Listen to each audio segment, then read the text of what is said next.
بسم الله الرحمن الرحيم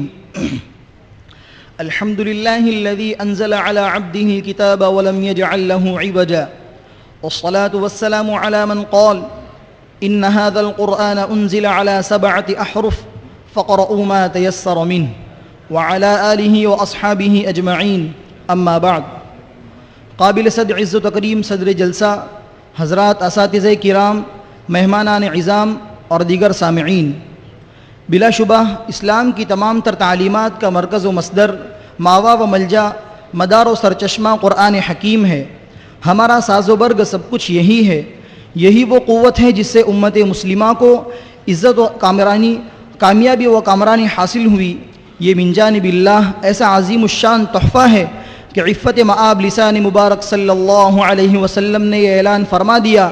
کہ جو بھی اس حبل خداوندی کو تھامے رہے گا فلاح و بہبود اس کی قدم بوسی کرتی رہے گی۔ یہ مجد آفاقی اس عالم فانی میں اقامت پذیر ہر فرد بشر کے لیے ہے۔ بئی وجہ قرآن کی جامعیت و وسعت، اغراض و مقاصد دیگر کتب سماویہ سے ممتاز و جدا گانا ہے۔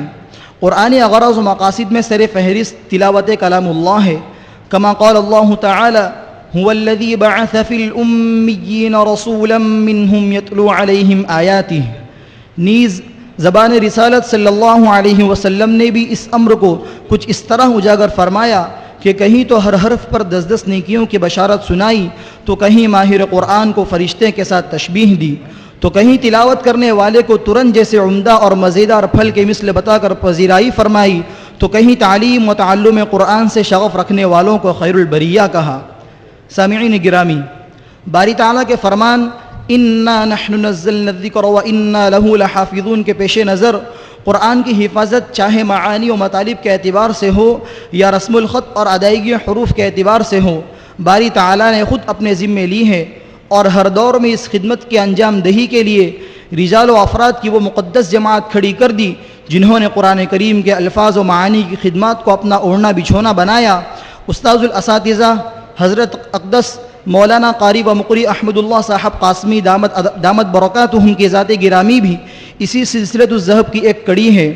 آپ نے اس فریضے کی انجام دہی کے لیے جامعہ ہادہ میں ایک شعبہ بنام لجنۃ القراء کی بنیاد ڈالی اور خون جگر سے اس کی ایسی آبیاری کی کہ 37 سال کی عرق ریزی کے بعد یوں کہا جا سکتا ہے کہ آج بلبلان جامعہ کی آواز عالم اسلام کے ہر گوشے میں گونج رہی ہے، اور اس شعبے سے فیض یافتہ افراد تجوید و قرات کی کامیاب خدمات اطراف عالم میں انجام دے رہے ہیں۔ اللہ تعالی حضرت کو اپنی شائع نشان بدلہ عطا فرمائے اور حضرت کے سایہ عاطفت کو تادیر ہمارے سروں پر قائم رکھے، آمین۔ لجنۃ القراء کی سرگرمیاں، فرمان خداوندی ورتل القرآن ترتیلا کا تقاضا یہ ہے کہ تلاوت کلام اللہ برعایت تجوید فرض عین ہے۔ بدون قواعد تجوید الفاظ قرآن کی صحت مشکل ہی نہیں بلکہ ناممکن ہے، اور قواعد تجوید کو معلوم کر کے اس کو عملی جامہ پہنانے کے لیے تمرین و مشق کی حیثیت وہی ہے جو جسم کے لیے روح اور مچھلی کے لیے پانی کی ہے۔ چنانچہ تمرین و مشق کو طلباء کی طبیعت ثانیہ بنا کر ان میں ودیعت شدہ خدادات صلاحیتوں کو جلا بخشنے کے لیے لجنہ کی جانب سے شب چہار شنبہ کو مضبوط و مربوط نظم و نسق کے ساتھ اساتذہ و ذمہ دار طلباء کی زیر نگرانی قرات قرآن کی ہر سہ کیفیات، ترتیل، تدویر و حدر، نیز خطبات جمعہ و عیدین اور کلمات اذان کی پر رونق مجالس منعقد کی جاتی ہیں۔ بحمد اللہ سال رواں بھی 20 نشستیں منعقد ہوئیں جن میں لجنہ سے منسلک طلباء اپنے مقدور بھر سرگرم عمل رہے۔ جامعہ ہازہ میں خدمات لجنہ کا ایک روشن باب صلوات خمسہ کی امامت بھی ہے، اور بفضل اللہ تعالی قرات 10 و 7 پڑھنے والے طلباء بحسن و خوبی اس ذمہ داری کو ادا کرتے ہیں۔ نیز خزین علوم و فنون کی حفاظت و اشاعت کے لیے قلم و کرتاس کے عالی مقام سے کون ناواقف ہوگا؟ کتابوں سے بھرے ہوئے کتب خانے ہمارے اسلاف کی قلمی سعی کے مرہون منت ہیں۔ چنانچہ نونہالہ نے جامعہ کے اقلام کو کرتاس کی جولانگاہ فراہم کرنے کے لیے صدر محترم کی سرپرستی اور زیر نگرانی میں جداری پرچہ القرآن کے نام سے شائع کیا جاتا ہے۔ امسال بھی فرزندان جامعہ کی تحریری کاوشوں کی بدولت کل 10 شمارے منظر عام پر آئے اور مزید شمارے آنے کی امید ہے، اور ہر شمارہ قارئین کی علمی پیاس بجھانے کے لیے چشمہ صافی کا کام کرتا رہا۔ اس مقام پر یہ وضاحت بھی کرتا چلوں کہ کسی بھی مضمون کو لکھنے کے لیے وسیع مطالعہ کی ضرورت پیش آتی ہے۔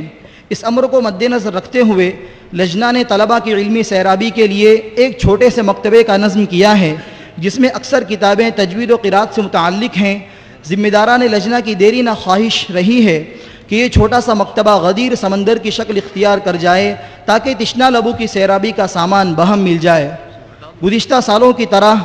سال رواں کے اواخر میں بھی جامعہ حضا کے ماہر اساتذہ نے لجنہ سے منسلک طلباء کی تمرین و مشق کے اعتبار سے ذیلی مسابقے میں جانچ کی اور اس میں اعلیٰ نمبرات سے کامیاب ہونے والے طلباء کو مسابقے میں شرکت کا موقع دیا گیا۔ حضرت الاستاد دامت برکاتہم کی زیر صدارت مورخہ